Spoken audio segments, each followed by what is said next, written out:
क्या आप जानते हैं कि धर्म की शुरुआत कैसे हुई?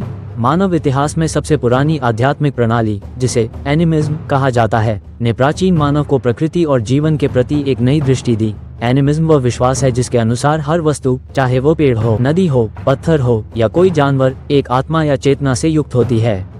यह विश्वास प्रणाली उस समय की है जब मानव प्राकृतिक घटनाओं जैसे बारिश, बिजली और आंधी को समझ नहीं पाता था और इन्हें किसी दिव्य शक्ति या आत्मा के कार्य के रूप में देखता था। इसी ने धर्म की नींव रखी। एनिमिज्म का आधार प्रकृति की पूजा और सभी जीवित तथा निर्जीव वस्तुओं में दिव्यता देखने का भाव है।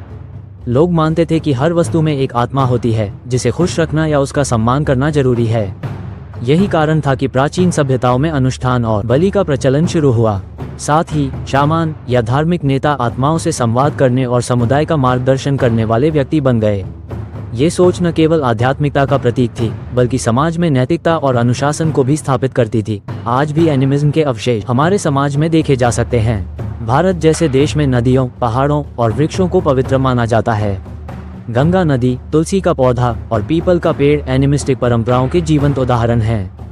इसी प्रकार दुनिया भर के आदिवासी समुदाय और शिंटो धर्म जैसे विश्वास आज भी एनिमिज्म के विचार को जीवित रखे हुए हैं। ये दिखाता है कि प्रकृति और आत्मा के प्रति आदर का भाव कितना गहरा और स्थायी है। आज के समय में एनिमिज्म का महत्व और भी बढ़ गया है, जब पर्यावरण संकट और जलवायु परिवर्तन जैसे मुद्दे हमारे सामने खड़े हैं। एनिमिज्म हमें प्रकृति के साथ सामंजस्य बनाए रखने का सबक देता है। ये केवल एक धार्मिक विचार नहीं, बल्कि जीवन जीने का एक तरीका है जो हमें पर्यावरण संरक्षण के प्रति प्रेरित करता है।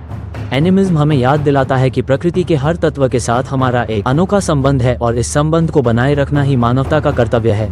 एनिमिज्म धर्म और आध्यात्मिकता का आरंभिक चरण था, लेकिन इसका संदेश आज भी उतना ही प्रासंगिक है। ये हमें सिखाता है कि प्रकृति के साथ सामंजस्य में रहकर ही हम अपनी दुनिया को बेहतर बना सकते हैं। ये सिर्फ अतीत का नहीं, बल्कि भविष्य का भी संदेश है।